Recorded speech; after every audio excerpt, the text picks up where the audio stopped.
Bienvenidos a La Ventana. Soy Rafael Tirado Rivera y este es mi podcast.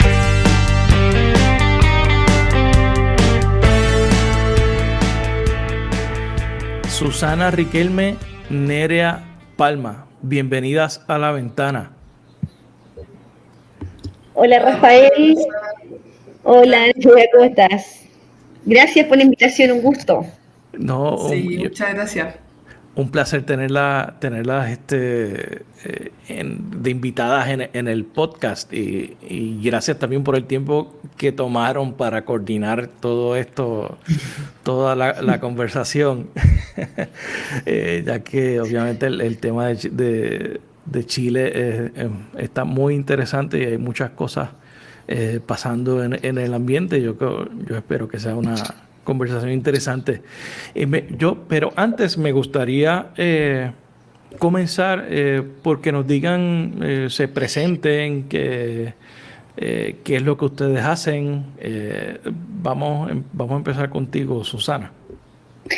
Bien, gracias Rafael. Bueno, yo, como tú comentaste, ¿cierto? Soy Susana Riquelme Parra, vivo acá en la región del Biobío, en Concepción, iniciando el sur de Chile. Bueno, trabajo en la Universidad del Biobío, soy analista de acá de la universidad. También colaboro como docente en la Universidad de Concepción en la carrera de Administración Pública y Ciencia Política. Estoy en periodo de doctorado también, igual estamos en la misma. Las dos están en el mismo proceso. Sí. Estoy en proceso de elaboración, ¿cierto? De trabajo de la tesis. ¿En qué es tu doctorado? ¿En qué tu disertación? En Política y Gestión de la Educación Superior, y estoy estudiando en particular las políticas de inclusión y equidad de género en las universidades del Cono Sur, de Latinoamérica. Qué bien. Así que, bueno, coinciden los gobiernos también en la configuración de estas políticas. Bueno, ahí estamos en ese proceso de investigación que ha sido bien interesante. Eso, en resumen, estudié un magíster en Política y Gobierno en la Universidad de Concepción también y de formación base, digamos, soy administradora pública convencional en Ciencia Política. Participo en la red de politólogas, soy parte de la Asociación Chilena de Ciencia Política y ahí estoy en varias redes y acciones que desde las regiones también podemos aportar, porque también esa es una de las cosas que quizás vamos a discutir hoy día dentro de los problemas que tenemos en Chile, el centralismo. Entonces, estoy contenta de poder tener este espacio, poder también aportar con una mirada desde el Biobío. Sí, eso es importante. Eso es importante lo que tú traes sobre el central, y yo creo que ese es un problema que tenemos de la visión latinoamericana, ¿verdad? De la forma en que opera el gobierno. Me imagino que muchas de las cosas que pasan en Chile se quedan solamente en Santiago, no bajan al resto del país, no se expanden al resto del país. Lo mismo muchas veces pasa aquí en Puerto Rico, a pesar de que somos mucho más pequeños en términos de extensión territorial. Y esos temas son importantes dialogarlos. Y entonces tú, Nerea, cuéntanos. Háblanos de qué estás haciendo, tú también estás haciendo doctorado, la disertación, etcétera, etcétera. Sí, exactamente. Bueno, yo soy cientista política de base, digamos, de pregrado. Estudié acá en Santiago en la Universidad Diego Portales y ahora estoy haciendo el doctorado en ciencia política, pero con mención en política comparada y métodos de investigación de la Universidad Católica de Chile. La Católica, la famosa por el equipo de fútbol. No, pero el equipo de fútbol en verdad, yo creo que el más famoso internacionalmente es la Universidad de Chile, pero eso lo podemos discutir en otro espacio. O sea, no me digas que eres hincha de la Universidad de Chile, no de la Católica. Sí, absolutamente. Wow. Sí, ¿sabes? Yo 100%. Soy fanático del fútbol. Obviamente, si me empiezan a seguir en Twitter, la mitad de mi feed es sobre el tema de fútbol. Y de los primeros equipos que yo empecé a seguir eran chilenos, especialmente Colo-Colo. No, estamos mal. Y ahí está la rivalidad. Sí. No, pero igual, a decir verdad, la Universidad de Chile, la U, como le decimos acá, han dado bastante mal los últimos 5 años, entonces ha sido Tal vez un poco más. puro sufrir, puro sufrir. Puro sufrimiento. Sí, sí. ¿Y tu disertación en qué área es? Sí, es muy insertado en política comparada. Básicamente lo que yo estoy estudiando es hacer una comparación entre Chile y Colombia respecto a estallidos sociales recientes. Ujú. Y estoy viendo el rol de los sistemas electorales con, digamos, cómo influyen los sistemas electorales en la participación electoral, si es que ayudó a fomentar la participación o no. Estoy analizando distritos para ver en el fondo si se quiebra el vínculo entre el elector y los partidos, el sistema de partidos, a través de sistema electoral, que es cierto que como resultado final tiene estallido social. Todavía estoy en el proceso, pero la idea así muy general es esa. En el fondo, Eso sí. está interesante, estudiar ese vínculo. Si al final del día el estallido social trae a la gente al proceso, porque una de las Sí, razones de los estallidos sociales es porque la gente no tiene otra, siente que no tiene otra alternativa, ¿verdad? Para expresarse y fomentar y provocar cambios en las sociedades. claro, sobre todo si miramos el caso chileno, justamente eso es una hipótesis súper plausible, porque desde el 98 hasta la última elección presidencial, que se pegó un salto en un aumento pequeño en la participación Sí. electoral, en realidad la participación electoral en Chile ha ido disminuyendo, así como también la identificación partidaria, por ejemplo, eh, y la desconfianza en instituciones políticas. Entonces, eh, tenemos este relato, ¿cierto? Por un lado, y por otro lado, desde el 2006 en adelante, los movimientos sociales y las protestas han ido aumentando de manera súper importante y marcando la agenda política. Entonces, lo que tenemos, ¿cierto?, es de alguna u otra manera un éxodo, ¿cierto?, desde la participación política institucional hacia la participación política no convencional, como le llama la literatura, o desde protestas y movimientos sociales, Sí. dicho como más informalmente. Esa es la parte de lo que se llama el descontento generalizado, que es un fenómeno global. Claro, De que la gente, como hablábamos, hay una desilusión con el sistema, con las instituciones, con los partidos políticos tradicionales. Y esas son cosas que se ven en Puerto Rico y obviamente también, ciertamente se ven en Chile. De hecho, próximamente hay elecciones en Colombia, que esas sí. también prometen estar interesantes y hay una expectativa de un posible giro a la izquierda también. Sí, vamos a ver si esos pronósticos se cumplen. Eh, Sí. entonces, yo creo que... y ustedes también participan de la red de politólogas de Latinoamérica. Háblenos un poco de esa red y cómo es que llegan, porque a través de la red es que yo pude contactarlas a ustedes. Bueno, en la red de politólogas, la verdad es una red internacional, no es solo de Latinoamérica, sino que es de Ok. distintos países, sí. Está liderada por Flavia Freidenberg y diferentes otras académicas como Janina Well y de Chile. Está también dentro del equipo de pionera, está Julieta Suárez Cao. Bueno, está también Beatriz, perdón, el apellido se me... Pero bueno, hay distintas colegas, cientistas políticas, que se reúnen, ¿cierto? Y que con esta idea y con Flavia siempre plantea este hashtag que se empieza a hacer público, nunca, no sin mujeres, No, sin empieza, mujeres. ¿cierto?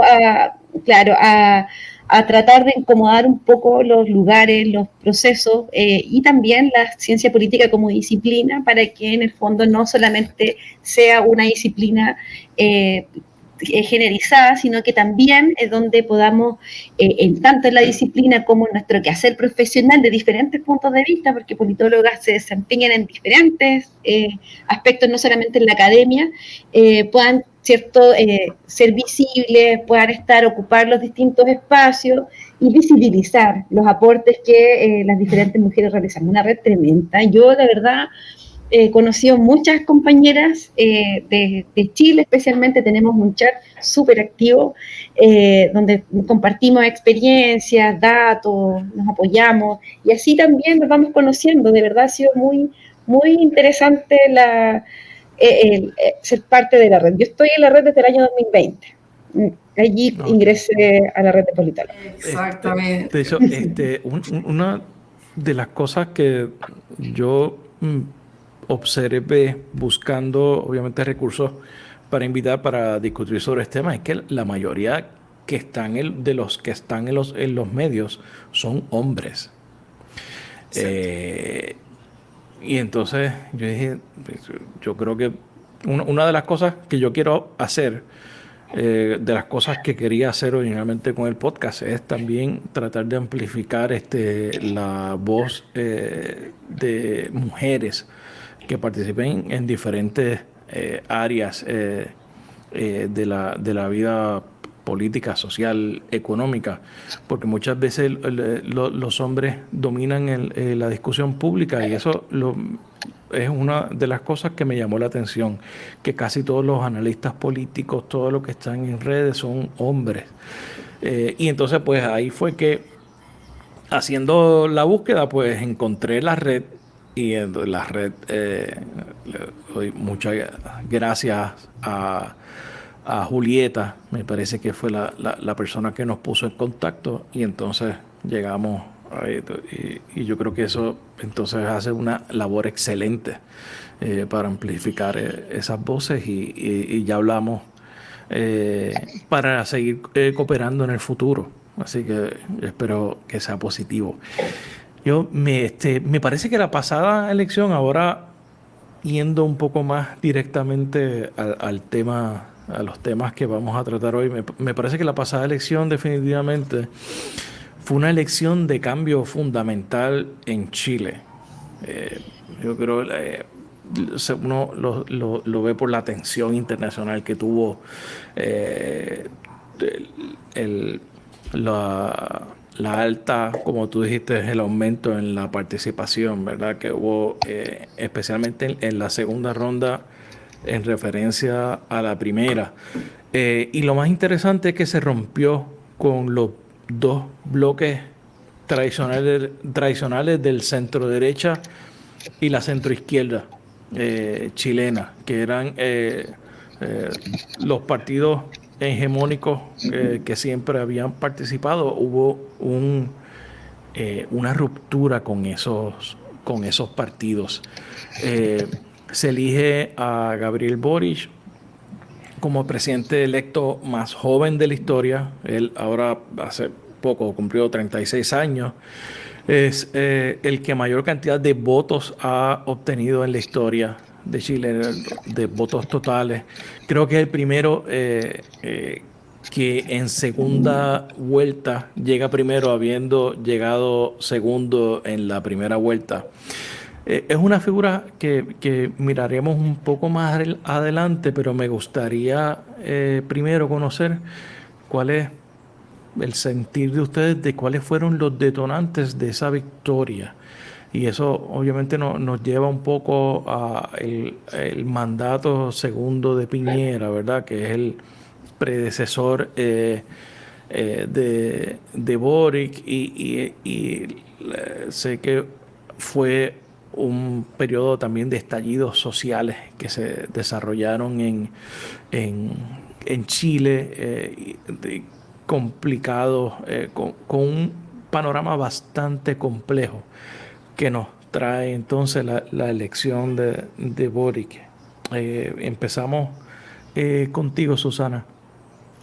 Bien, bueno, efectivamente tú señalas un contexto bien importante, interesante sobre lo que ocurre, ¿cierto?, con la última elección presidencial, porque en realidad lo que hay que hacer, o lo que tú hiciste, nos contextualizaste generando un encadenamiento de hitos y de sucesos, ¿cierto? Que hablan yo plantearía un periodo importante en el ciclo político de Chile, y como un hito también importante, clave, ¿cierto? Que marca un proceso como en la historia, ¿cierto? Luego de los años 90, allí, ¿cierto? Luego en el proceso de retorno a la democracia, ¿cierto? En el periodo post-dictadura, luego de ese gran hito que también tuvimos en Chile. Digo hito, pero hablo también de un proceso, de un periodo, ¿cierto? Que se plasma con el plebiscito, que se plasma con la elección democrática de un presidente, ¿cierto? Genera ahí algunas cuestiones, algunos cambios, las primeras transformaciones, reformas. Luego de ese hito, creo que uno de los más relevantes en este periodo de la historia es lo que ocurre, ¿cierto?, entre el año 2019 y lo que estamos viviendo hoy. Evidentemente que el 2019 y el día del estallido social es un punto, ¿cierto?, de quiebre, pero que también se arrastra de sucesos anteriores. Recientemente que no fue la gente se levantó en el 19 molesto una mañana y pues vamos a tratar de... Sí. ¿Cuáles son esos factores? Por ejemplo, en el 2018, ¿cierto?, tuvimos las revueltas feministas, hemos tenido, tal como señalaba, ¿cierto?, las distintas movilizaciones estudiantiles, que bueno, ahí también cuando hablemos de la figura de Boric vamos a recordar esos momentos, ¿cierto? Claro.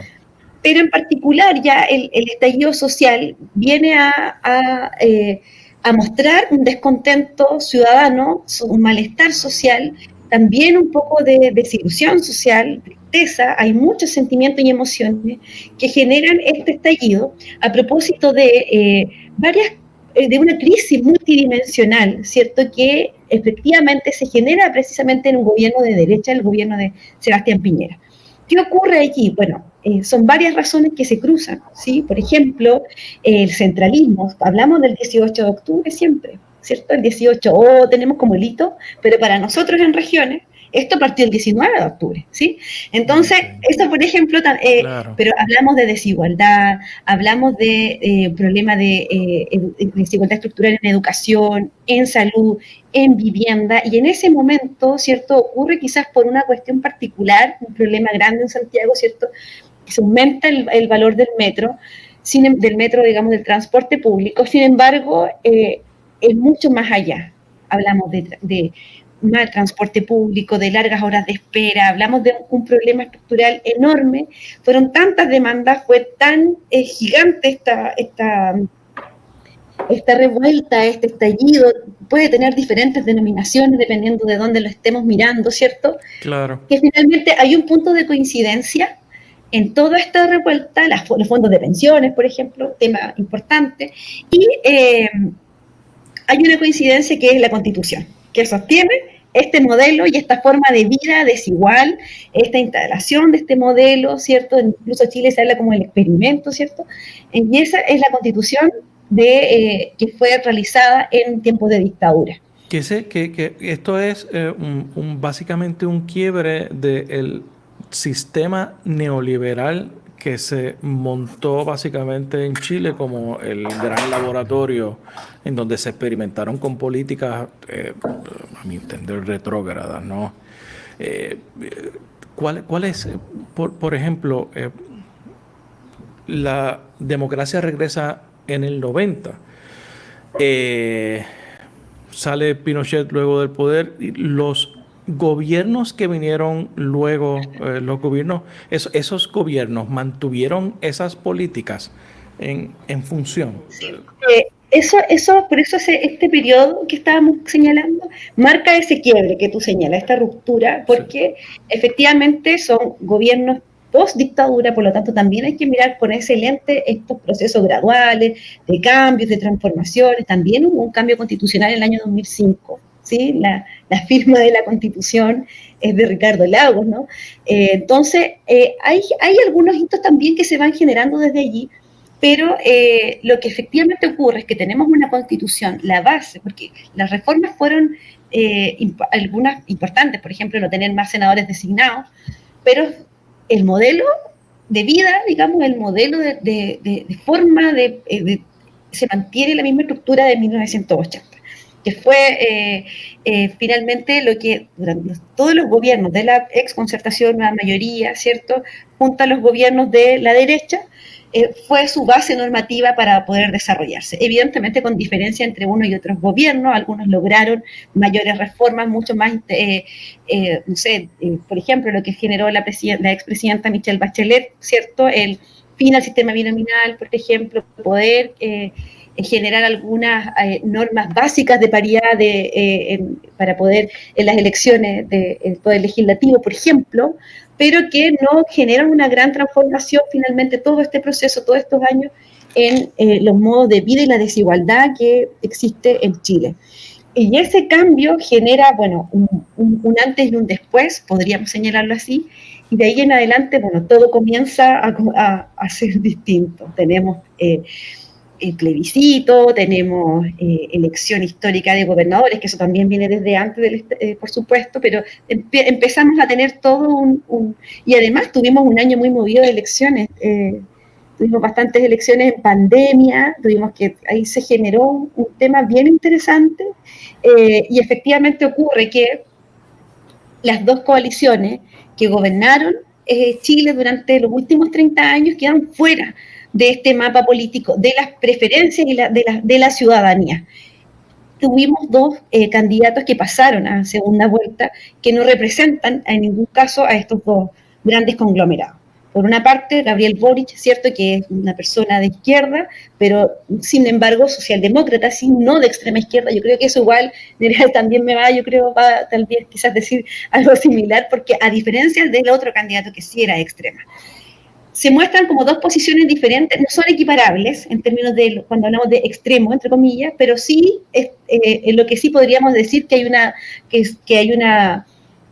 algo que los caracteriza es que están fuera de las coaliciones que tuvieron durante este tiempo.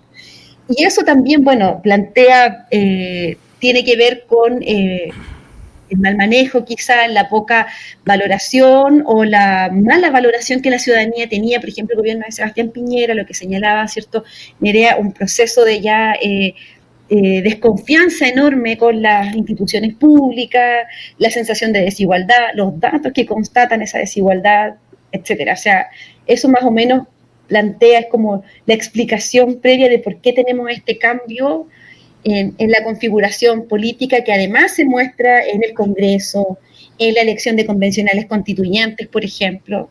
Ahí también se observa este cambio que podemos tener distintos análisis de si es positivo, negativo, cómo será a largo plazo, pero sí podemos decir que se constata esta transformación. Claro, porque por lo menos que hubo un cambio en ese proceso. Ahora la cosa es empezar a caminar otra vez para construir algo que yo creo que es lo que deben de hacer todos los gobiernos. Nerea, ¿quieres abundar sobre esto? Sí, por supuesto. A mí me parece que, y voy a partir con decir algo como potente, a mí me parece que cuando nos despertamos al día siguiente, entre el 19 y el 20 de octubre del 2019, Chile era un país diferente a cómo era antes de, o pongámosle algo más general, octubre del 2019. Y es increíble pensar que justo un tiempo antes Sebastián Piñera había dicho que Chile era un oasis dentro de América Latina. Y él se refería, por supuesto, él apuntaba a cosas o aspectos económicos, en donde Chile efectivamente ha tenido un crecimiento económico sostenido en el tiempo, ha sido un país donde se ha invertido bastante y han entrado bastantes empresas internacionales, lo cual para un economista como él es valorable, ¿cierto? Pero esto generó muchas personas se sintieron ofendidas, ¿cierto? Porque está diciendo que por un lado Chile es un oasis, pero por otro lado la desigualdad que Chile hasta el día de hoy tiene es tremenda y es abismal, ¿cierto? Y justamente como Piñera representa una élite no solamente política, sino que económica, que también es importante recalcarlo, eh, el mensaje llega aún más potente, ¿cierto? Eso por un lado. Entonces, tenemos un país que antes del 18 de octubre, visto internacionalmente, quería ser visto internacionalmente, sobre todo en el aspecto económico, como un oasis, y por lo mismo lo dice Piñera, el expresidente Piñera, ¿cierto? Pero que post 18 de octubre en adelante es un país donde estas desigualdades se hicieron muchísimo más patentes. Y lo que yo quisiera aportar es una mirada un poco más institucional, porque, bueno, me debo a mi formación súper institucionalista, ¿cierto? En donde estas demandas de la ciudadanía, porque alguien podría decir, chuta, ¿cómo estas demandas no salieron antes, ¿cierto? Y se canalizaron a través de los partidos políticos en las elecciones. ¿Cómo estos cambios que explotaron en el estallido social, estas demandas que se pedían, que explotaron en el estallido social y que hasta el día de hoy andan, digamos, súper en el aire de alguna manera, no se logran canalizar también, ¿cómo no se canalizaron antes? Y lo cierto es que en realidad desde la vuelta a la democracia no habían incentivos para que los partidos políticos tradicionales, estamos hablando de la coalición de la derecha, centro-derecha, que era la alianza antiguamente, y la de centro-izquierda, izquierda, denominada izquierda, ¿cierto? Autodenominada izquierda, la coalición de la concertación, dominaron, ¿cierto?, el sistema político durante años y el sistema electoral binominal lo favorecía en desmedro de fuerzas políticas que fueran o que no fueran parte de alguna de esas dos coaliciones. Entonces, el sistema electoral no incentivaba, ¿cierto?, que se canalizaran las demandas porque por el diseño garantizaba que todos los distritos repartían 2 escaños, 2 asientos por distrito. Entonces, en casi todos los distritos lo que pasaba era que ganaba un asiento, ¿cierto?, la concertación, un asiento de la alianza, y eso hacía, ¿cierto?, que no se pusiera mucho esfuerzo en la competencia electoral, que no se canalizaran las demandas y por tanto un quiebre entre el electorado y los partidos políticos tradicionales como son los que estaban contenidos en la alianza y en la concertación. Lo que terminó pasando para que el Frente Amplio, que es la gran coalición de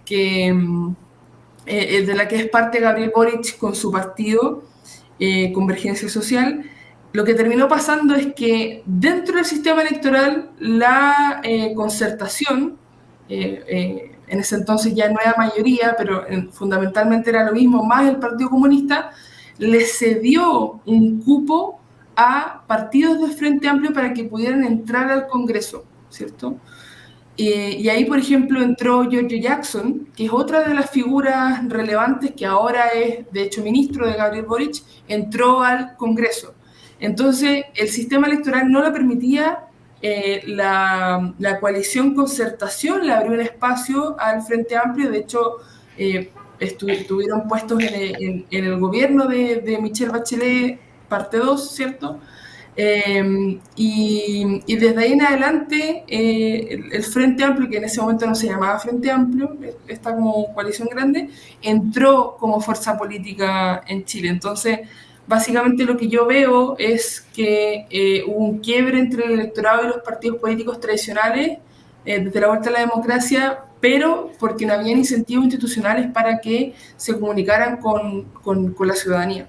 Claro, y yo, por lo que tú me planteas, y eso pasa también muchas veces en Puerto Rico, que a pesar de independientemente de quién gane la elección, son los mismos los que se benefician de los resultados de la elección. y básicamente, o gobiernan básicamente los mismos, diferentes personas, pero con las mismas políticas.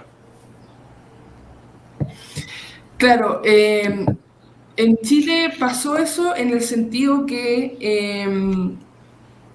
hasta Piñera I, que fue el 2010, desde el 90 hasta el 2010, gobernó la Concertación, esta coalición que yo decía que se autodenominaba como de centro-izquierda, la presidencia, ¿cierto? Pero si miramos el Congreso, lo que pasaba era que se repartía, digamos, el Congreso en la mitad, más o menos, ¿cierto? Estaba sobre-representada tanto la derecha como la izquierda, pero lo que terminó pasando, ¿cierto?, es que a nivel de poder ejecutivo estaba súper concentrado en la Concertación hasta Piñera I, que ha sido el único presidente de derecha, centro-derecha que Chile ha tenido hasta la fecha, pero el Congreso siempre estuvo dividido entre estas dos coaliciones hasta que irrumpió el Frente Amplio en la última elección del Congreso. ¿Por qué? Porque se cambió el sistema electoral. Entonces, el sistema electoral, el binominal, que no dejaba entrar a terceras fuerzas, que no estuvieran dentro de las grandes coaliciones, se cambió el sistema electoral a uno más proporcional y irrumpió el Frente Amplio, no alcanzando una mayoría, pero sí como una fuerza política que antes no tenía espacio y no tenía cómo entrar al Congreso si no era pactando con, por ejemplo, alguna de las dos coaliciones importantes. Okay. Háblanos, coméntenos sobre ese estallido del 2019, que fue, a pesar de que habían habido estallidos anteriores, ¿por qué ese fue particular? ¿Cuál fue la diferencia de ese con otros movimientos y otros puntos? Sin problema. Bueno, yo un poco lo hemos comentado, ¿cierto? Que una serie de desigualdades, de un goce limitado de los derechos de las personas, ¿cierto? No efectivo, no sustantivo, fueron, ¿cierto? La tónica durante el último tiempo. Nerea explicó muy bien de parte de las razones institucionales, por ejemplo, por las cuales no habían por parte de las personas que estaban gobernando, que estaban legislando, podrían generar esos cambios. Pero durante todo este tiempo, especialmente, no sé, quizás me puedes corregir, por ejemplo, el movimiento No Más AFP, durante muchos años estuvo y continúa, ¿cierto?, luchando por un cambio en la forma en cómo las personas que una vez que terminan su etapa laboral reciben sus pensiones. Entonces, ahí también está de la mano con el modelo que quedó, ¿cierto?, en la dictadura, y que hoy día nos sigue rigiendo, ¿cierto?, que hoy día nuestros fondos de pensiones están, y ahí tenemos hoy día incluso un problema bien complejo en Chile sobre nuestros fondos de pensiones. La educación, ¿sí?, el movimiento estudiantil tiene hitos interesantes, como se señalaba, ¿cierto?, en el 2001, por ejemplo, que los estudiantes secundarios empiezan a pelear, entre comillas, ¿cierto?, por poder tener, para que no les subieran el pasaje, por ejemplo, en Santiago. Pero también está los movimientos estudiantiles de los secundarios, ¿sí?, de 2005, por ejemplo, y que también comienzan, ¿cierto?, los estudiantes universitarios a sumarse. Años atrás, ¿cierto?, se planteaba la idea de, bueno, ¿cómo hacerlo para que tengamos educación de calidad sin el lucro, por ejemplo, en educación? Esas eran las demandas de aquellos años. En el 2011 se genera un movimiento tan gigante, ¿sí?, que ya no era un movimiento estudiantil, sino que un movimiento social, ¿sí?, muchas personas apoyando, y así sucesivamente, temas de salud, largas filas, ya estos hitos que comentaba, ¿cierto?, que tenía que ver con también la gente sentía, y por eso ocurrió en octubre, ¿cierto?, como que ya era prácticamente una burla. Por ejemplo, ante las tremendas filas de espera, ¿cierto?, que tenía que tener las personas para poder atenderse en la salud pública. Bueno, la respuesta institucional, ¿cierto?, de las personas a cargo del gobierno en ese momento Sebastián Piñera decía, bueno, pero ¿por qué se molestan en esperar si ustedes van a conversar en ese momento? Wow. Ante el alza del pasaje, bueno, pero si usted se levanta más temprano, va a descongestionar el metro. Temprano, Y además, claro. Sí. estamos hablando de distancias tremendas y brutales. Y estamos hablando de levantarse más temprano, o sea, estar a las 5 de la mañana, 6 de la mañana en un lugar. Entonces, es como también un cansancio. Una desconexión. Se desconectó de la gente, de Y eso las generó necesidades rabia. de la gente. Y eso generó rabia y por eso fue un estallido, porque finalmente fueron muchas demandas las cuales, sin ir más lejos, como les comentaba, ¿cierto? El año anterior, en 2018, la revuelta feminista, el mayo feminista, ¿cierto? Que también surgió en las universidades, pero también se arrastra. No sé, tuvimos problemas importantes ¿Qué pedía la revuelta feminista? ¿Cuáles eran las reivindicaciones? podríamos resumir en una educación no sexista, ¿sí? Pero principalmente se levantó por situaciones de acoso sexual, violencia y discriminación de género, y principalmente situaciones graves de acoso sexual, en algunos casos violación, en algunas universidades de Chile. Entonces, eso fue una demanda que luego las estudiantes y las universitarias y las académicas y las funcionarias de las universidades de Chile en general, de todas las regiones, se sumaron. Y se generó una cuestión muy interesante que hizo que hubieran transformaciones importantes en la agenda universitaria del Consejo de todas las universidades del Consejo de Rectores. Y hoy día, bueno, tal vez es un tema distinto, pero tenemos una ley, ¿cierto?, de acoso sexual que regula y que busca erradicar el acoso sexual, la violencia y discriminación de género en el ámbito de la educación superior, y estamos todas las universidades trabajando en ello, todas las que no tenían protocolos, por ejemplo, y políticas para ello, mecanismos de sanción, mecanismos de prevención, estamos trabajando en esas políticas institucionales. Entonces, es multidimensional, ¿sí? Es multidimensional las demandas del estallido social, son muchos factores, y por eso, ¿cuál es el punto común?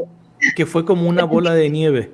Exacto, sí. Y que fue por esos comentarios, o sea, la economía está mala, bueno, venda flores, creo que eso era como que, o no compre flores para el Día de la Mamá. Fueron muchas cosas que fueron... Eso. No recuerdo qué autoridad fue la que planteó el tema de las flores. De economía o de Hacienda, por ahí, sí.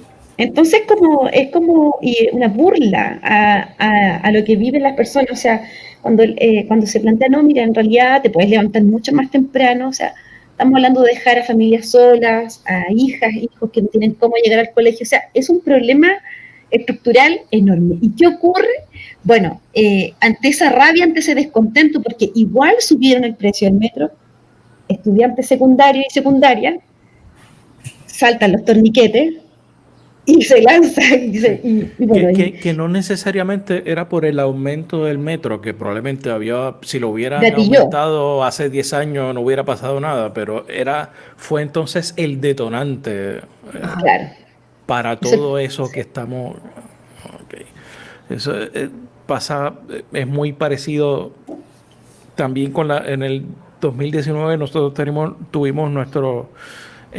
periodo de protestas que terminó con la renuncia del gobernador. Todo fue por un chat de Telegram que salió, se publicó. Pero la realidad es que no fue por el chat de Telegram. Yo creo que la gente venía arrastrando el coraje, especialmente después del huracán María, la forma en que se atendió la emergencia, la forma... los muertos que se negaron durante el proceso y reventó por lo que uno menos imaginaba. Era por un chat que decía barbaridades, pero no, por eso uno no saca un gobernante, ¿verdad? Por otras cosas que hay detrás de eso. ¿Quieres abundar algo, Nerea? Sí, insistir en el punto que mencionaba muy bien Susana de la desconexión entre la élite política, sobre todo, con la ciudadanía, ¿cierto? Como había dicho hace unos minutos, Piñera recién, antes del estallido social, había dicho que Chile era un oasis en América Latina. Entonces, cuando ocurre el estallido, ¿cierto? Que justamente son las razones que indica Susana, eh, desigualdades que se mantuvieron en el tiempo y una también percepción de desigualdad de la ciudadanía súper alta también. Porque lo cierto y lo más curioso de todo, quizás, esto es un paréntesis a lo que iba a decir, es que si que nosotros vemos, por ejemplo, el Gini, que es un indicador de desigualdad del banco, si lo vemos en el Banco Central en Chile, la desigualdad ha ido disminuyendo con el tiempo. Lo que pasa es que todavía sigue alta, ¿cierto? Eso es un problema grave. Entonces hay una percepción de desigualdad súper alta, a pesar de que ha ido bajando. Okay. Y Porque hay gente obviamente que todavía, a pesar de esos avances, todavía hay mucha gente que se queda atrás. exactamente, está muy concentrada la riqueza en Chile. Y, y obviamente que con las declaraciones de personas del gobierno de Sebastián Piñera, esto, digamos, explotó con todas las desigualdades que se habían arrastrado durante años en Chile. Y es por esa razón que, por ejemplo, con el movimiento estudiantil del 2006, sobre todo con el 2011, que como decía Susana, fue el más grande que hemos visto, que se transformó en un movimiento social, no hubo un estallido propiamente tal, sino que todavía faltaba que se acumulara mucho más para que estallara y no pudiera salir de manera institucional todos estos conflictos. Nunca se canalizó y también es por la razón por la cual llegamos al estallido. Claro, y precisamente de ahí, de esa movilización del 2011, que no fue estallido como tal, pues, es que sale la figura de Gabriel Boric, que era una figura Exactamente. básicamente desconocida, era líder estudiantil. Sí. ¿Quién me quiere hacer por ahí más o menos la historia de cómo aparece en el panorama? Si quieren, puedo ahondar un poquitito en eso. Sí. Eh, Justamente, de hecho, el día que salió electo Boric, el día que fueron las elecciones de segunda vuelta, muchas personas reflexionaban tanto en redes sociales como si hablabas con personas conocidos, amigos, que era increíble que un líder estudiantil, pero no de 20, 30 años atrás, sino que estamos hablando del 2011, Del otro día. ahora, exacto, ahora fuera presidente de Chile. Sí. Gabriel Boric era un dirigente estudiantil, no el único, también de esa época, estamos hablando alrededor del 2011. También habían otras figuras como que hoy día están en su gobierno, como por ejemplo Giorgio Jackson. Hay un cuarteto. Sí. Sí, sí, estaba Giorgio Jackson, estaba Camila Vallejo y también estaba Isquia Siches, pero quizás un poco más en la sombra, pero también era parte del movimiento Ella es la estudiantil ministra de Interior ahora, que fue presidenta de los del médicos, Colegio del Médico. Colegio de Médicos. Sí, y Gabriel Boric era de la Universidad de Chile y en algún momento llegó a ser presidente de la CONFECH, que es como, digamos, esta agrupación que congrega a estudiantes universitarios, siempre como desde estudiantes universitarios en este caso en particular, porque el movimiento estudiantil del 2006 era de secundarios, o como le dicen acá, pingüinos, por cómo estaban vestidos. Okay. Y el 2011 más bien, digamos, universitario.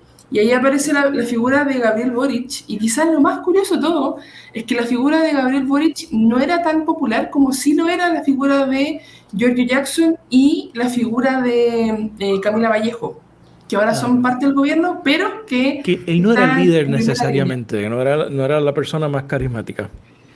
No necesariamente, era un líder importante, pero no era el rostro visible en el pic, digamos, del movimiento estudiantil, que fue el 2011, sino que sí lo era Giorgio Jackson y Camila Vallejo.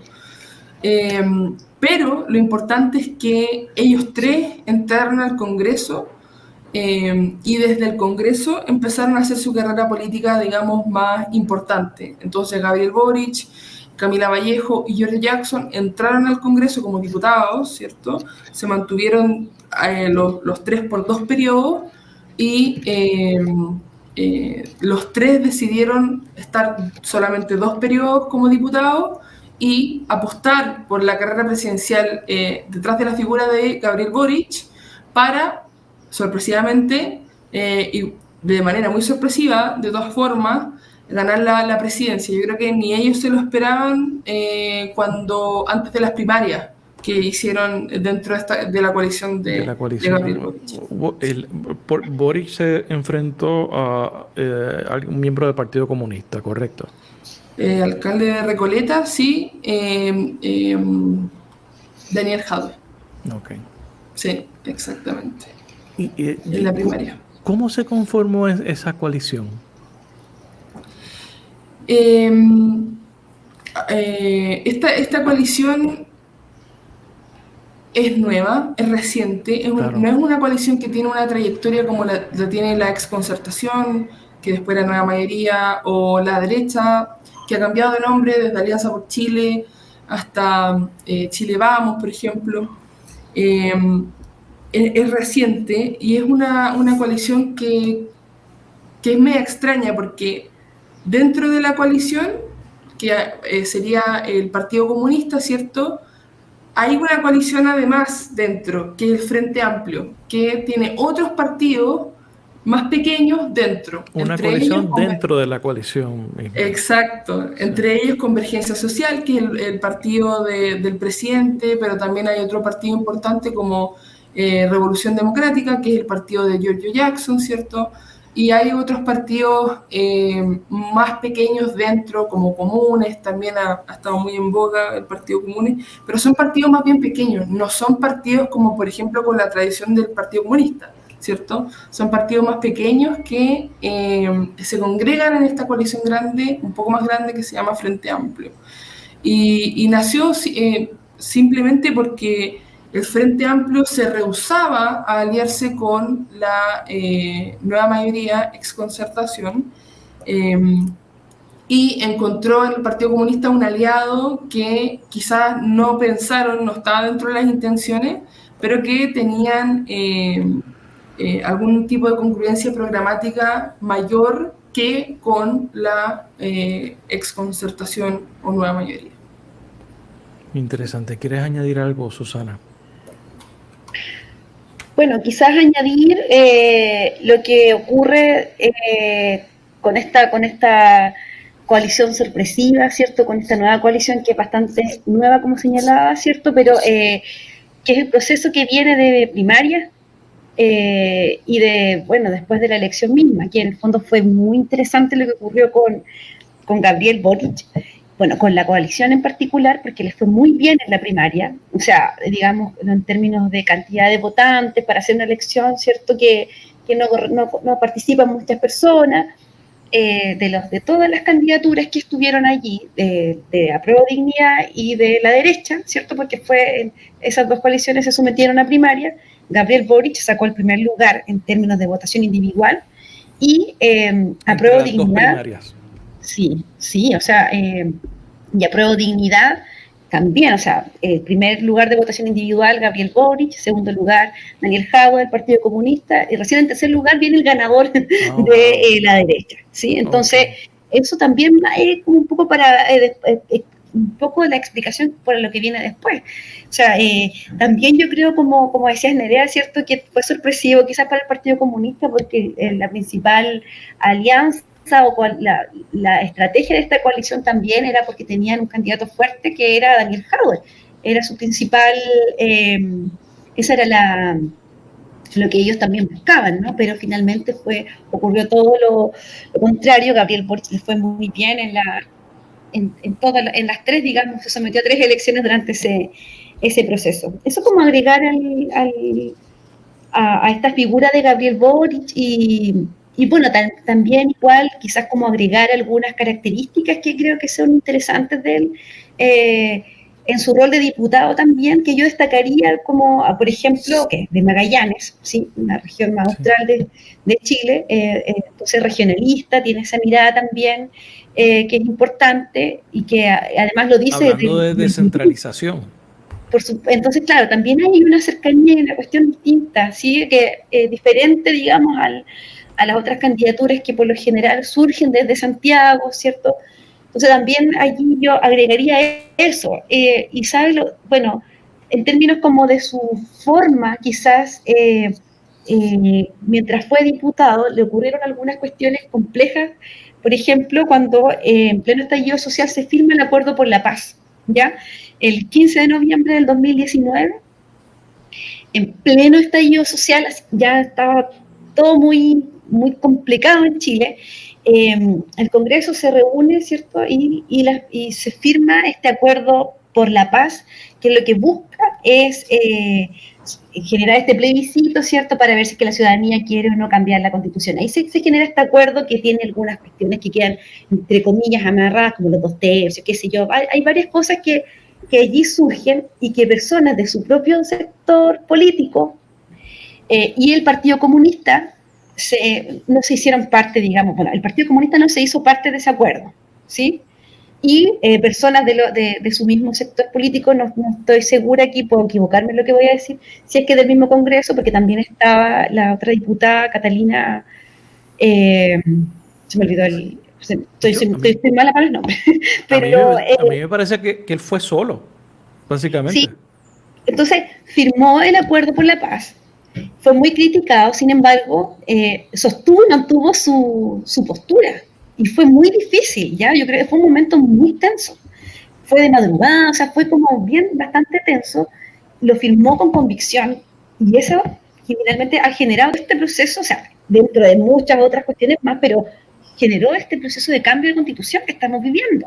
¿Sí? O sea, eso, bueno, también le generó, por ejemplo, que en la calle le pasaron algunas cosas como más complicadas. O sea, hace poquito también de nuevo recibe una agresión por parte de una persona y él no se exacerba ante ese tipo de situaciones.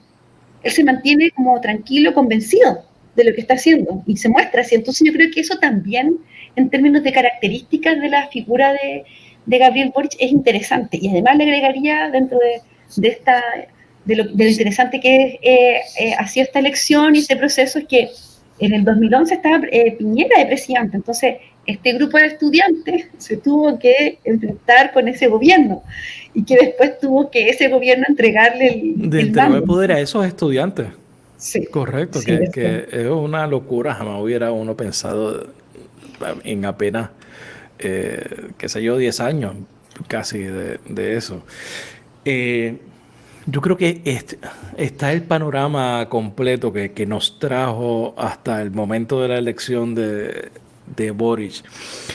Pero se dice muchas veces que las campañas son poesía y cuando uno va a gobernar ya tiene que trabajar con prosa, que son dos cosas diferentes. Ya lleva un mes básicamente de presidente, un mes y tantos días. Ha habido una baja en las encuestas que yo he visto que han salido recientemente. Por ejemplo, la aprobación de su labor está por un 40%, la desaprobación es un 50%, de una encuesta de CADEM que se hizo recientemente. Yo creo que hay unos puntos importantes que ha tenido que atender. Por ejemplo, obviamente la crisis económica, producto de la inflación, la salida de la pandemia, las tensiones en la frontera norte, tensiones con el pueblo, en la parte sur con el pueblo mapuche, un parlamento dividido, la constituyente. Yo creo que esas son básicamente los 5 retos inmediatos que tiene que enfrentar el gobierno, además de conformar un gobierno, ¿verdad? Dentro de esas circunstancias. Podemos ir uno por uno a ver el análisis de ustedes de la forma en que lo ha ido manejando. Vamos a comenzar con el tema económico, que sé que hay una discusión sobre las pensiones, hay mucha preocupación sobre el aumento en el costo de vida, en la inflación. ¿Quién quiere comenzar, Neria o Susana? Sigamos con Susana, quizás que era quien partía, digamos, las tradiciones. Sí. Bueno, en términos generales, antes como de ir a la pregunta específica como de lo económico, es llevamos un poco más de un mes de instalación del gobierno. Entonces, en ese sentido, igual muchas veces. Y otra pregunta, otra cosa de discusión, o sea, podemos creerle a las encuestas en Chile. A eso iba. Que también es importante. Sí. Entonces, como dos cosas antes, o sea, el proceso de instalación de un gobierno que tal como señalamos las dos, ¿cierto? Que es un gobierno nuevo, una coalición nueva que no había estado antes en el poder ejecutivo. Toda instalación de un gobierno nuevo, de un equipo nuevo, tiene los ajustes y desajustes propios de ese proceso de instalación.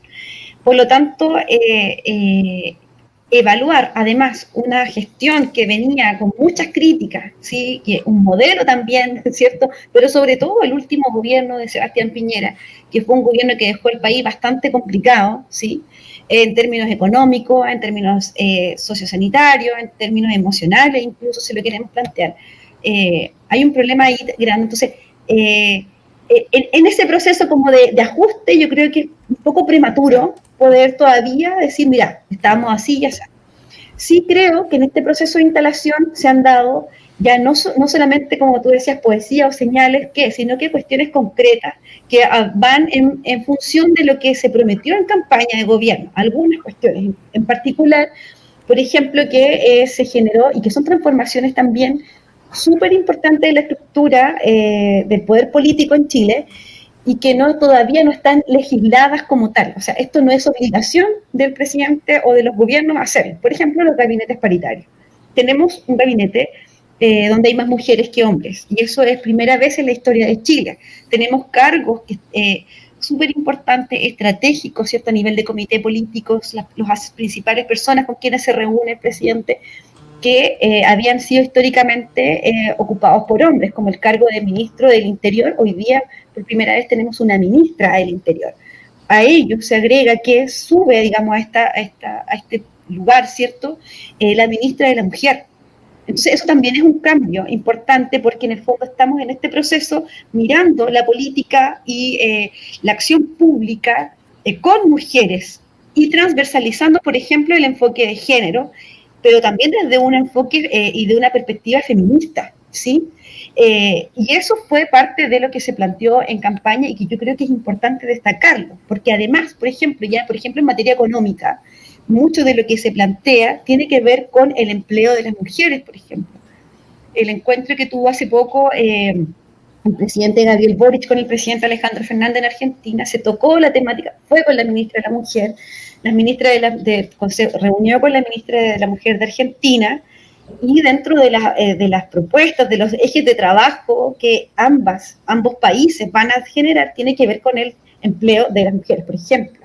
Entonces, hay una idea importante de esta transversalización de la corresponsabilidad social, de generar distintos mecanismos que apuntan hacia la transversalización de la equidad de género en el país. Yo creo que eso es súper importante. Otras cuestiones también que se han ido, por ejemplo, el acuerdo de Escazú también fue enviado al Congreso, ¿cierto? Nosotros llegamos tarde a eso, pero también se generó un acto concreto y varias otras cuestiones más que podríamos plantear en estas primeras semanas o primer mes del gobierno, pero sí también que puede decir que son logros. Ese acuerdo él lo firmó recientemente. ¿De qué exactamente? ¿Qué es lo que propone? El acuerdo de Escazú es el acuerdo que tiene que ver con materias medioambientales, con el resguardo de los dirigentes, de la vida de los dirigentes que están a favor del cuidado del agua, de los recursos naturales, ¿cierto? Okay. Que Chile fue de los que inició, de hecho, la organización de estos encuentros. Yo acá no soy experta, yo creo que aquí hay otras colegas que pueden hablar más de eso, pero efectivamente fue un compromiso que Chile no cumplió en el gobierno de Piñera. Okay. El presidente Gabriel Boric se comprometió a cumplirlo y lo cumplió, digamos, ahora está en manos del Congreso Nacional. Obviamente también ha traído complejidades como la que tú señalabas, que son las situaciones de violencia. Por lo tanto, creo que con todo esto es prematuro hacer esta evaluación. Claro, y la verdad es que en Chile tenemos una experiencia con las encuestas que no le achuntan. Okay. Achuntan, le decimos acá en Chile, que no le han apuntado. Decíamos que el rechazo y el apruebo estaban casi mitad y mitad, ¿sí? Que había un riesgo de que ganara, de que se rechazara la idea de que tuviéramos un cambio constitucional, y lo que ocurrió fue todo lo contrario, o sea, claro, casi de hecho, un 80% de la ciudadanía. La misma encuesta dice que la gente no quiere, y ahora dice que no quiere, que no le gusta lo que está viendo en la Constitución, así que en el referéndum de septiembre votaría en contra. O están también en medio del proceso. Sí, o sea, ahí está un poco complejo. Yo creo que hay que tener ese ojo con el tema de las encuestas, cuáles son los fundamentos metodológicos que hay detrás, cuáles son los tipos de muestreo que se hacen, el tipo de preguntas que se hacen también. Sí, yo creo que ahí hay que mirar quién la administra también, ¿cierto? Porque en realidad a veces tienen un rol un poco más mediático que de estudio propiamente tal. Sí, yo creo que aquí mi colega debe saber mucho también sobre esto, ya que está estudiando los métodos, ¿cierto? Nosotros sí. también es súper importante mirar con detención eso, porque se realizan generalizaciones a partir de instrumentos aplicados que no necesariamente se pueden generalizar para la población. Entonces, eso yo creo que hay que mirarlo con detención. Y finalmente la persona, la urna nos ha mostrado la verdadera preferencia de la ciudadanía, de quienes van, digamos, y se acercan a las urnas, más que las encuestas. Claro. ¿Quieres añadir algo Nerea? Sí. El panorama político, Susana lo describió súper bien.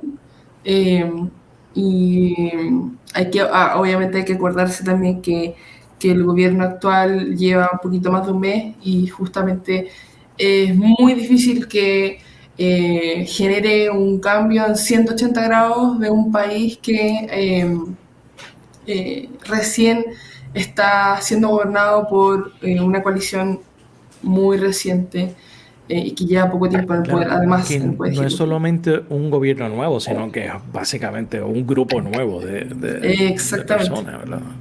Y claro, y no por eso menos competentes, sino que justamente todavía estamos, digamos, se está instalando el gobierno y está marcando su sello de a poco. Con respecto a las encuestas, me gustaría decir dos cosas. En el mundo académico y en el mundo, digamos, metodológico, en Chile hay un consenso muy amplio que CADEM es una mala encuesta. Lo digo así con todas sus letras, porque es una encuesta que sale semanalmente. Entonces, digamos, el intentar, ¿cierto?, analizar una encuesta que no tiene un muestreo probabilístico, ¿cierto?, tampoco es muy aleatorio, por lo que ellos mismos, ¿cierto?, en su metodología reportan, que además tiene una tasa de éxito súper baja, es decir, del 100% de las personas que intentan encuestar termina respondiendo un 17%. Es súper difícil, ¿cierto?, tomar en serio una encuesta con esas características. No así encuestas que, por ejemplo, son cara a cara, que tienen muestreo probabilístico aleatorio, como por ejemplo la del CEP, o antiguamente salía una encuesta que era de IMARC, había una encuesta de la UDP también, había varias encuestas. Esa de CDM, de CADEM, es por teléfono. Es por teléfono. Son y antiguamente, antes de la pandemia, no era por teléfono, sino que era en persona, pero se ponían afuera del metro del Ok. metro, del transporte La público a gente que encuestas. pasaba por... Ok, ok. Exacto, entonces efectivamente llegaban a un número algo así de 1.200 encuestas, 800 encuestas, pero no era aleatorio, Claro, evidentemente no pues era aleatorio. digo, encuestar a Chile debe ser bastante complejo. Exactamente. Entonces, en términos metodológicos hay un consenso en la academia que CADEM no es una buena encuesta. Ok, Sí, no, quizás no como encuesta, pero sí como algún tipo de termómetro claro. ciudadano, entre comillas, de algunas cosas, pero incluso en el fraseo de algunas preguntas también ha sido largamente criticada. Entonces, metodológicamente, pero aún así, la encuesta académica sale en todos los medios y tiene Eso, una cobertura importantísima, bueno, le ¿cierto? dieron espacio en el podcast del Washington Post hoy. O sea, que eso es lo que... ya esa es la percepción que se está llevando la gente de lo que está pasando en Chile. Exactamente, y eso es lo peligroso también, que encuestas como estas, digamos, se tomen muy en serio al punto de hacer algún tipo de pronóstico de lo que va a pasar, ¿cierto? Y bueno, respecto del periodo de luna de miel de este gobierno, ¿cierto? Se espera, ¿cierto?, que todos los gobiernos tienen un periodo de luna de miel, después de ganar la elección tienen un momento de aprobación bastante alto y se mantiene en el tiempo, y que ahora haya bajado es justamente digno de una pregunta de investigación, de un artículo de investigación que de hecho en mi curso de metodología de investigación de la Universidad Alberto Hurtado hay un grupo que está estudiando justamente esto, porque es una pregunta muy interesante, ¿cierto? Cómo se desploma la aprobación de un presidente que recién asumió, que tuvo una alta votación, con alta participación electoral además. Entonces, dentro de las hipótesis que se intenta barajar, eh, los estudiantes están más inclinados hacia la, digamos, cobertura mediática negativa que han tenido algunos momentos del gobierno, y también muy cruzado, ¿cierto?, por la visión y percepción de la ciudadanía de la Convención Constitucional, que inevitablemente se liga mucho al gobierno con la Convención Constitucional, ¿cierto? Ok, Entonces sí. sería como una mezcla de cosas. Claro, y se plantea también que el éxito de la gestión de Boric en parte depende del éxito de la gestión de la Asamblea Constitucional. Claro, sería un golpe muy duro al gobierno, pero no solamente al gobierno, pero en especial para el gobierno, si es que llegase a ganar la opción rechazo el 4 de septiembre de este año. Sería un golpe duro al gobierno, pero yendo más allá del gobierno, sería de alguna u otra manera muy fuerte para el proceso social, no solamente político, que estamos viviendo, de intentar encauzar, ¿cierto?, las demandas de la ciudadanía de alguna forma institucional, ¿cierto?, que en este caso fue la Convención Constitucional. Claro. Entonces, un poco quedaría en el aire, todas las demandas ciudadanas quedarían nuevamente en el aire, y se tendrían que empezar a pensar otros mecanismos, porque en el fondo la demanda ciudadana está, eh, el malestar está, no ha pasado, y que este proyecto, digamos, se fracase, mm, el problema seguiría tal cual, ¿cierto? Entonces, eso sería muy grave tanto para el proceso social, político y en específico para el gobierno. Claro, porque entonces, después de un posible rechazo, ¿verdad? ¿Qué se hace otra vez? Hay que ir nuevamente a la mesa de diseño del proceso, ¿no? Cómo la gente canaliza ese descontento y busca una manera de caminar hacia adelante, que ese sería entonces el reto.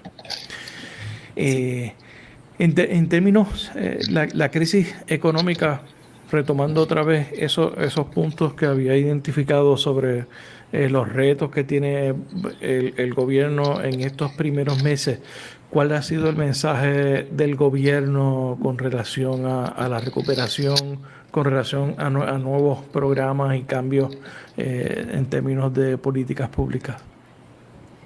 Puede ser o Susana o tú. Susana, si quieres, Sí, para terminar. no sé si me puedo, disculpa, justo me desconcentré. ¿Tiene que ver con las políticas del gobierno? Sí, las políticas económicas. ¿Qué ha propuesto el gobierno o qué sea en términos de la campaña, qué se propuso, ¿verdad? Como candidato Boric para atender el tema de la inflación, el costo de vida, que obviamente que son cosas ahora mismo que son importantes, obviamente por el efecto de la guerra en Ucrania y por el efecto de la pandemia. Claro, es que eso también es importante considerar que hay dos cuestiones que han marcado la situación económica de Chile, pero también del mundo entero. Yo creo que estamos todos en la misma, o sea, yo no es que yo crea, sino que Claro, la sí, situación es así. Eh, por lo tanto, dentro de lo que principalmente se señalaba, que es un poco lo que puedo señalar, digamos, es el fortalecimiento del empleo, ¿cierto? Mejorar la calidad del empleo y aumentar también la tasa de empleo en Chile, por una parte, ¿cierto? Y también apostar, lo que ha señalado el presidente, apostar a transformaciones de largo plazo, no necesariamente a cuestiones ahora, sino que ahora generar acciones que ayuden, ¿cierto?, a contrarrestar este problema económico que tenemos, ¿cierto? Está esta idea, este programa Chile Ayuda, ¿sí? Así se llama, Chile Ayuda, entonces que lo que busca es una serie de medidas que buscan, ¿cierto?, mantener este problema lo más a raya posible. Sin embargo, también estamos ante este vaivén internacional de este problema económico. Yo creo que eso es principalmente lo que se ha planteado desde lo que puedo conocer, digamos, en materia económica. Y ha ido por ahí la respuesta y también un poco la propuesta y la problemática que surge a propósito de los retiros de los fondos de pensiones, que fue un tema bien polémico durante las últimas semanas, pero claro, es porque hoy día tenemos un contexto diferente al iniciado la pandemia y este problema, ¿cierto? Que el gobierno anterior, ¿cierto? No había un problema económico, la gente dejó de trabajar, hubo un problema bien importante allí, las pymes, ¿cierto? De las pequeñas empresas, digamos, eh, eh, tuvieron que parar, así, un problema importante como efecto de la pandemia. Bueno, no sé si lamentable, afortunadamente en ese momento, con esa problemática, surge esta propuesta de generar estos retiros de pensiones, de fondos de pensiones, para poder mitigar un poco el problema económico que tenía la ciudadanía en ese momento, ¿ya? Pero eso hay que agregarle que la respuesta del gobierno para poder mitigar el problema económico eran bonos de poco monto, digamos, de poco valor adquisitivo en Chile. No era una medida profunda, no era un cambio, sino que era un bono puntual, ¿verdad?, que no alcanzaba para poder vivir. Entonces, por eso se generan estos retiros y que hoy día generar estos retiros de nuevo, estamos en otro contexto, estamos en otro momento en el cual sería desastroso para lo que estamos viviendo. O sea, hoy día yo creo que para lo que ocupó en ese momento la ciudadanía, sus fondos propios, digamos, de pensiones que eran para su jubilación, que lo ocuparon para eso, hoy día el valor adquisitivo es muy poco, cada vez las personas tienen menos fondos menos recursos, o sea, hay un problema que es bastante complicado allí. Y lo que hay un ministro de Hacienda, ¿cierto? El ministro Marcel, que ha sido bastante, está de moda la palabra ponderado, en poder generar estas políticas, estas acciones que en el fondo tienen una mirada más a largo plazo y no generar un desajuste económico que pueda ser perjudicial para el día a día, para la ciudadanía aún. Claro. De hecho, él es de los pocos con experiencia en anteriores gobiernos, me parece. Las tensiones en la frontera norte, especialmente el influjo de inmigrantes, que ha sido un problema en los pasados años, ¿qué propone el gobierno? ¿Cuáles son las medidas que está tomando? Sí, eso es un problema que ha ido tomando fuerza en Chile durante los últimos 10 años especialmente. Sin ir más lejos, este verano hubo una crisis muy grande con imágenes muy fuertes, sobre todo en el norte de Chile, en donde, por ejemplo, en Iquique, en la ciudad de Iquique, habían campamentos de personas que estaban viviendo en Chile. Algunas entraron por pasos fronterizos no autorizados, otras por pasos fronterizos sí autorizados, pero que desafortunadamente tenían que vivir en situación de calle, y ciudadanos de la ciudad de Iquique quemaron sus pertenencias porque no los querían ahí. Entonces estamos hablando de un nivel de conflicto que escaló muy rápido en los últimos 10 años. ¿Ya? Y este conflicto, el problema, ¿cierto?, es que ha sido, digamos, postergado por los gobiernos de los últimos años, porque la inmigración en Chile no es un porcentaje importante de la población. Estamos hablando todavía de cifras que no son de 2 dígitos, son cifras pequeñas, pero justamente hacen noticia, ¿cierto?, estas imágenes terribles que vemos, por ejemplo, en el norte del país, y que por lo mismo, ¿cierto?, explotó de nuevo por no hacerse cargo en su momento de estas temáticas, explotó, ¿cierto?, en el último tiempo, los últimos 2 años, más especialmente quizá de manera más mediática a principios de este año.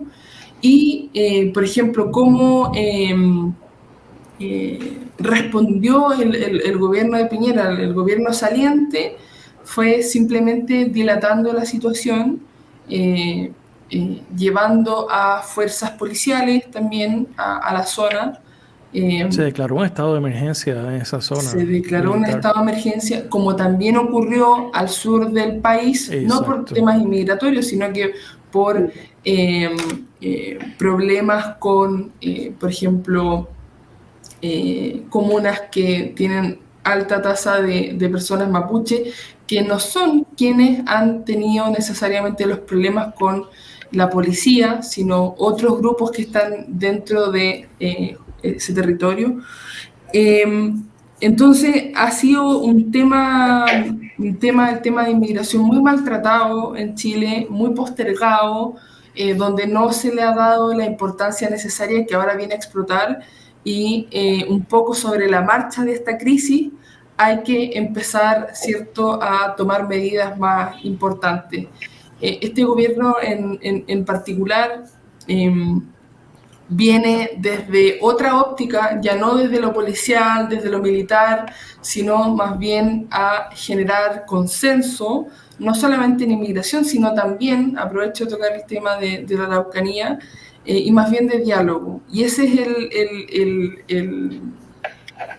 digamos, el sello, la impronta que quiere generar este gobierno con estas temáticas, saliendo de la militarización, y, digamos, también del rol de las policías, ¿cierto?, en este tema.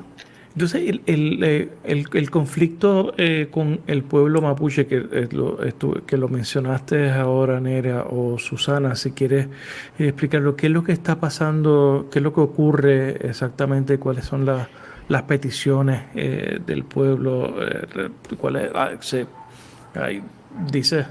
Menciona Nerea que no necesariamente ellos son los que están actuando de forma violenta, que hay otros actores en el...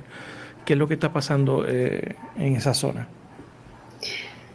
Mira, es un problema complejo. En política pública hablamos de cuando los problemas tienen muchas causas, tienen una raíz tan profunda, se habla de un problema maldito. bosque, ¿ya? Porque en el fondo es un problema que tendríamos que volver 500 años atrás para que dejara de ser un problema. Para evitar el problema. Exactamente. Tendríamos que volver a constituirnos como Estado-nación para ya, que este problema eso no es sea posible. Sí. Y eso ya no es posible.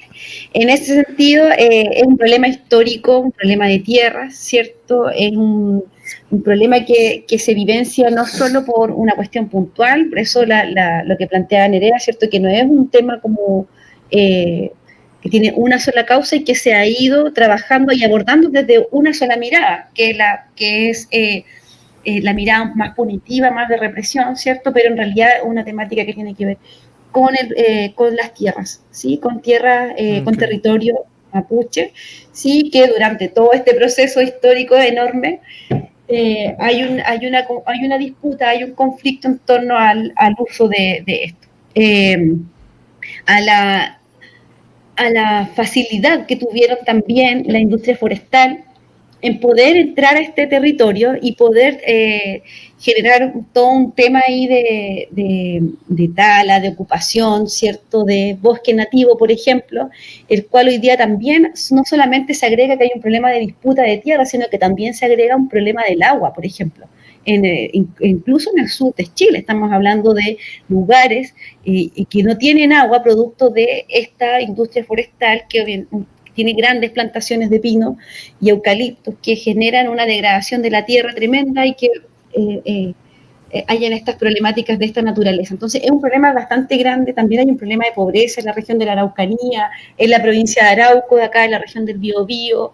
El problema es multifactorial, es multidimensional, pero el problema del Estado chileno con el pueblo mapuche se arrastra desde muchos años atrás y hay también problemas de identidad, problemas de desconfianza, problemas de legitimidad de quiénes son las personas con quien hablar o no. Entonces es bastante complejo y difícil de abordar. Yo, de la conversación que estoy teniendo con ustedes, no sé si ustedes me pueden corregir, yo mirando de acá desde el Caribe, yo pienso que todavía no se ha superado la etapa de Pinochet, porque todos estos son problemas, crisis tras crisis heredada de esa época. ¿Eso es correcto? Uy, interesante la pregunta. Yo creo que no podríamos decir ni que sí ni que no.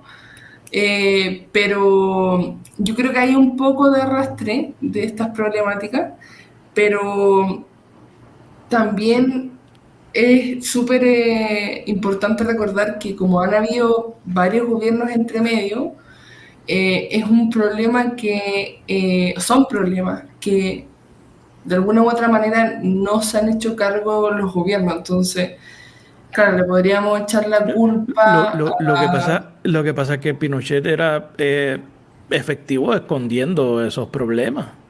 Digo, y sí, creando otros problemas, ¿verdad? Que eran más grandes. sí. Puede ser, puede ser. Yo creo la verdad que los problemas se fueron agudizando, sobre todo con el paso del tiempo. Por ejemplo, si es que nos enfocamos en el problema de la desigualdad, es un problema que Chile venía arrastrando desde antes, incluso, por supuesto, de la dictadura. Y como decía, ahora, si bien ha ido disminuyendo paulatinamente la desigualdad, ha pasado tanto tiempo y se ha arrastrado tanto, y por otro lado, la élite económica cada vez se hace más rica, que esa percepción de desigualdad, por supuesto que se agudiza, ¿cierto? A pesar de que la desigualdad ha ido disminuyendo, si la medimos como con el índice Gini, por ejemplo.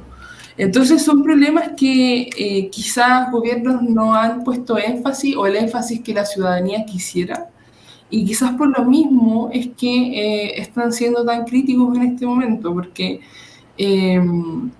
las prioridades de los gobiernos han sido otras. Y yo sé que estoy hablando muy ambiguo, pero son tantos problemas que se han ido amontonando y son tantos frentes que están abiertos que la verdad es que es imposible, digamos, como intentar verlo desde un solo gobierno o incluso desde dos, sino que es más bien algo más acumulado.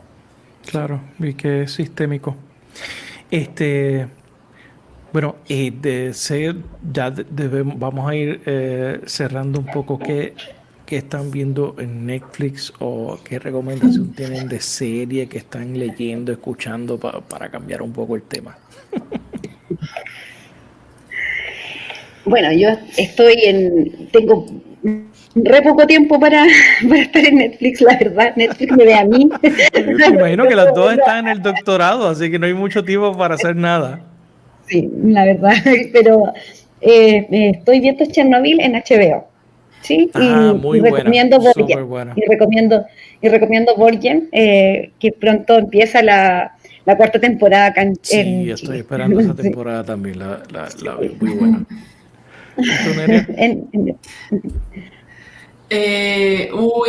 Una de las cosas que quizás más me ha costado del doctorado es dejar como esa parte de la serie de lado. Igual me intento hacer el tiempo de ver, sobre todo con mi esposa, pero la última serie que vi y que recomiendo a ojos cerrados es Westworld de HBO Max.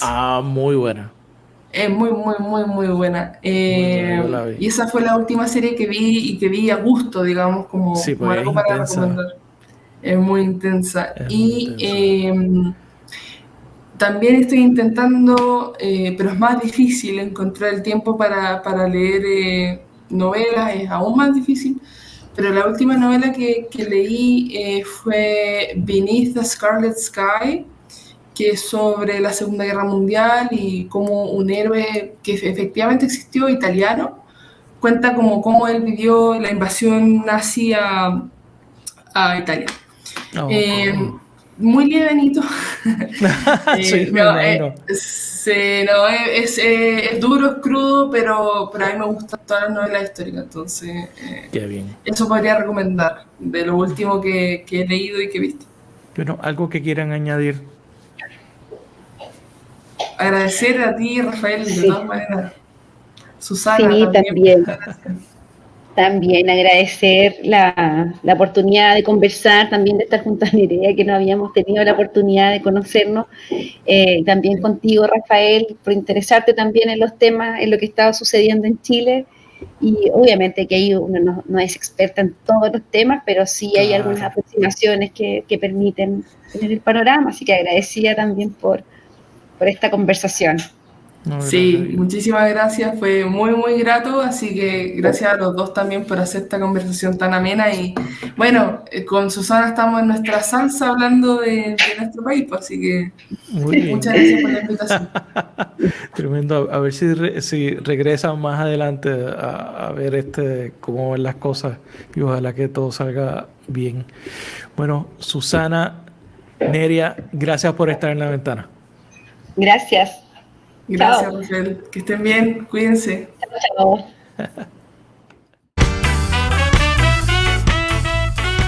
Gracias por escuchar este episodio de La Ventana. Sígueme en las redes sociales. Búscame como Rafael Tirado Rivera en Facebook, en Twitter, en Instagram. La Ventana es una producción de Change Lab Media para Rafael Tirado Rivera. Hasta la próxima.